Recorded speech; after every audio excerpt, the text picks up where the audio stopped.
What's going on, guys? Today we've got a DT Ram in the shop. We're going to be doing the Manta system on it. This is the catback stainless steel system with the 5-inch black tips, which is pretty rad.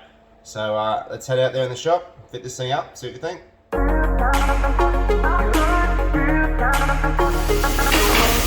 So this is a DT Ram. And this fellow right here is the Manta DT Ram catback. And it's just rocked up. So we're going to get this straight in the car right now.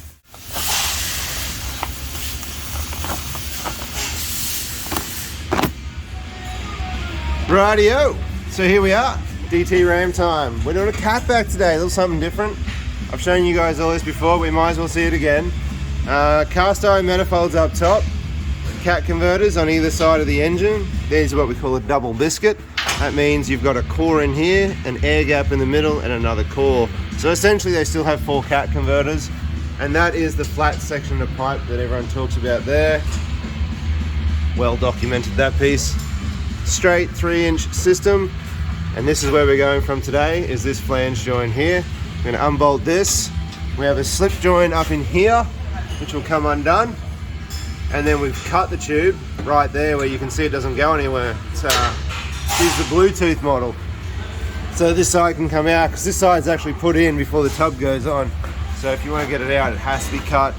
And that's just the most convenient spot. We'll release this here, and that's the only one cut in the whole system. So if you want to keep it for future, you can just put a slip joint there or a flange on it, and you can put it all back together. That's that tailpipe out. You look back up in here. That leaves us with 2 bolts down there and the hangers above it.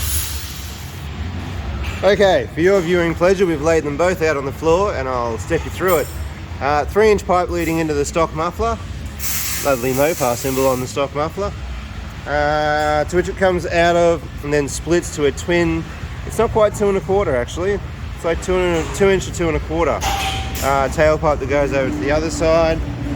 Both sides have this resonator slash muffler in them. And then there are a 4.5-inch tip, which is actually, it's a nice tip actually. In this case they're the shadow chrome ones.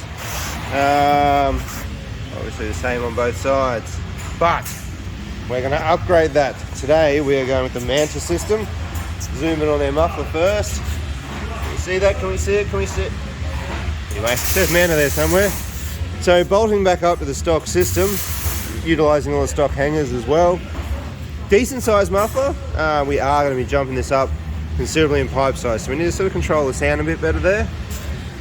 It's our top hanger, and then we come out as a twin, and then much like the other one, but now in 3 inches worth of stainless steel wrapping over to that side. You see the comparison of the two there. We're definitely stepping up the flow.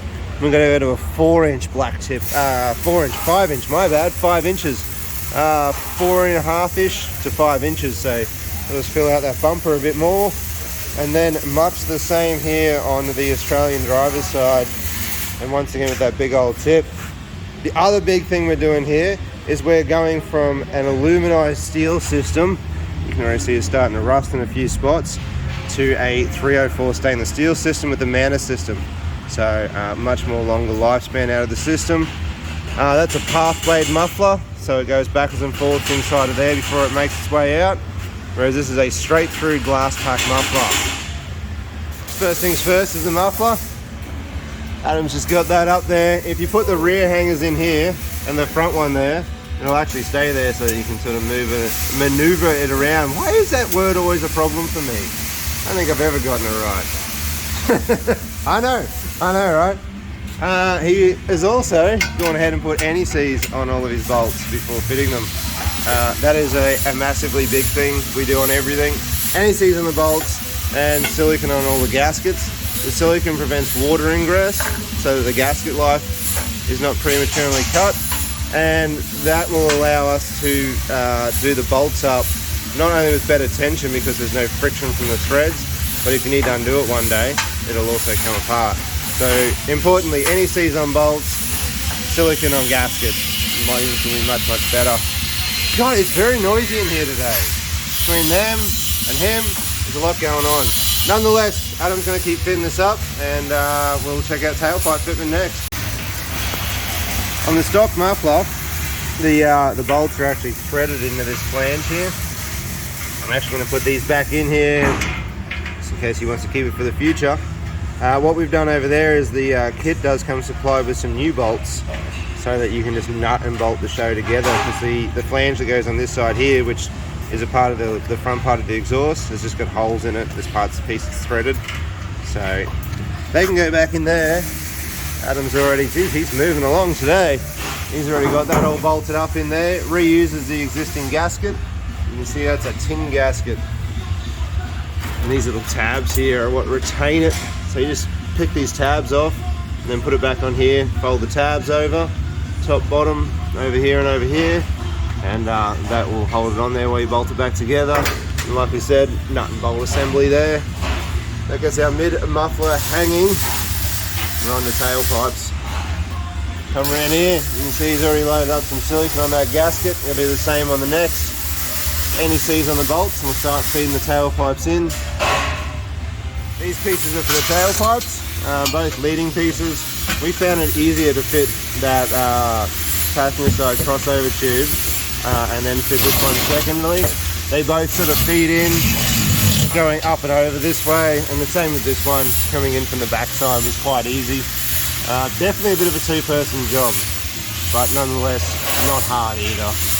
So they're just loosely in there for the moment. They look nice, good clearances, everything sits really well. So with them in, we'll start fitting up the tailpipe sections. So with our gasket in there, some silicone on it, and NECs on the bolts. Put this side in, everything's kind of loose at the moment, so the bolts on the back of the muffler there, they're nipped up, but they're not tight by any stretch of the imagination. So we'll get this piece in the same fashion, and this fellow here that's on the ground, put all that in there, do all the bolts up, align everything. Because you've got so many flanges and moving sections, which is what makes postage and freight across this big old country of ours possible, it also comes with a bit of adjustability in the exhaust too, so we can go through and we can really get everything sitting really nicely, and that way when it's all done sitting on the ground, your tips look fantastic in the bumper. Alright, he's just finishing up tensioning those bolts up. We have come across a small issue. If you look at this tip here, it's actually a little bit damaged, so we are going to have to get that addressed. Bit of transit damage. Unfortunately, when things get moved around the countryside, these things do occur, so we'll take care of that ourselves and sort that out for the customer and make sure it's all right for them. But that aside, it is a very nice system, and it's not Manta's fault that apparently someone decided to drag it and throw it. I don't know, it just happens. Nonetheless, that's the system all up there and in and fitted. All factory hangers. Nice stainless steel system. So we're going to bring this down and have a listen to it.